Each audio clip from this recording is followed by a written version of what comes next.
Hey guys, welcome back. So carrying on from where I left off with Dr. Weston A. Price, we're going to get into the story of Dr. William Donald Kelly. And again, what we're really covering here is biochemical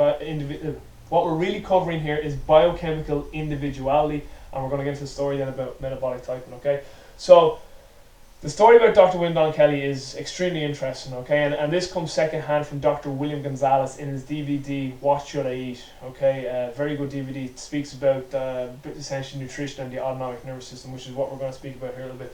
Dr. William Don Kelly essentially was a dentist, very well off dentist, high profile dentist, and I'll try and condense the story down. Essentially, he got pancreatic cancer and was told he's 6 months to live. He had a terrible diet.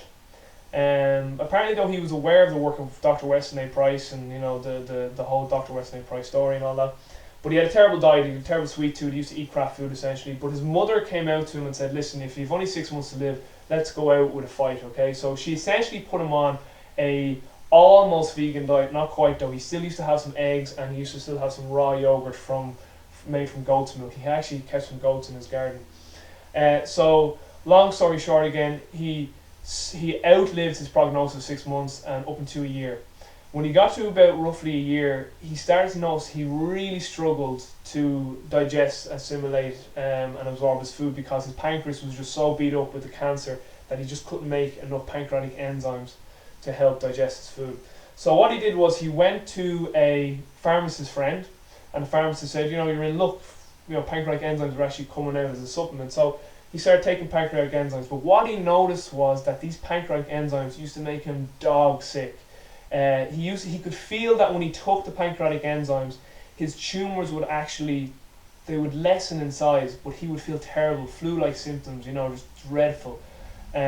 Just felt like he was dying essentially. So the first few times he was freaking out, thinking, I think the cancer's starting to get the better of me. But then he realized what actually was happening was the pancreatic enzymes were somehow killing off the tumor in his pancreas, and he was just feeling dreadful. It was just the toxicity of the tumor that made him feel so dreadful. So then he was like, I need to be able to detox my body. So he introduced coffee enemas into his protocol essentially. So now he was on his vegetarian diet, pancreatic enzymes, and he was taking coffee enemas. And then he also added in some specific nutritional supplements that he found really benefited his biochemistry. Now, he didn't really understand why the enzymes were working at the time, and he was a very inquisitive guy, really inquisitive mind, and he essentially went back to the library, and by just the grace of God or grace of the universe, he came across the work of a guy called Dr. John Beerard. Now, Dr. John Beerard's story is even more interesting. Beerard was an embryologist in the late 19th century, early 20th century, okay? And he developed what's called the tropoplastic theory of cancer, okay? So essentially, Beerard says that cancer acts like a tropoblast. It has the exact same mechanisms of growth. It has invasive growth factors. It uses a very similar nature of cancer when cancer metastasizes, a thing called angiogenesis. So now, what is a tropoblast? You're like, what's a tropoblast? I don't know what that is, Robbie. So a tropoblast essentially is a primitive. It's a primitive set of undifferentiated cells that have not matured into differentiated cells. So you're still going, what the hell does that mean? Essentially, it's just a growth.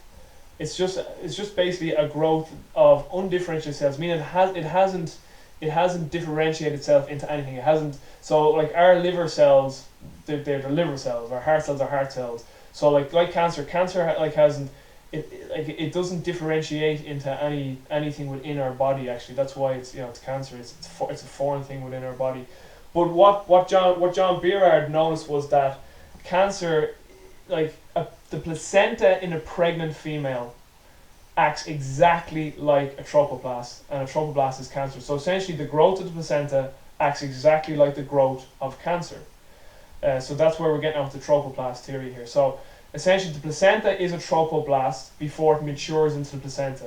Cancer essentially is tropoblast before it is diagnosed as cancer. So essentially, cancer is a tropoblast, and the placenta starts off as a tropoblast as well. So what really intrigued John Beerard was, if the placenta is a tropoblast and cancer starts off like a tropoblast, well then why doesn't placenta kill a pregnant female? Like he used to boggle his mind, like he's like, what stops or what matures the placenta into a placenta? What matures the placenta from a trophoblast into the placenta, okay?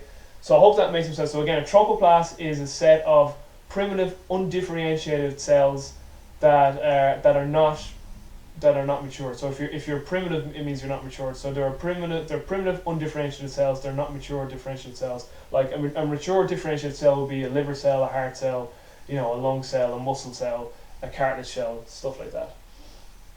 So essentially, this racked John Breard's brains for a long time. So what he actually discovered was that the day the embryo inside a pregnant female, the day the embryo started to make its own pancreatic enzymes, was the day that the placenta went from a trophoblast into the placenta. It was the day that the trophoblast went from a primitive undifferentiated group of cells into a mature differentiated group of cells that became the placenta. So Breard got this theory: could pancreatic enzymes actually kill cancer growth? Could they kill cancer tumors? And so he tested his theory out, and it actually did work. And he has a book out there. What is this book called? The Enzyme Treatment of Cancer. There's also another book called The Trophoblast and the Origins of Cancer by Dr. Nick Gonzalez, which I actually read, which is actually a really, really good book. I really enjoyed that book. I haven't actually read Dr. Breard's book specifically itself.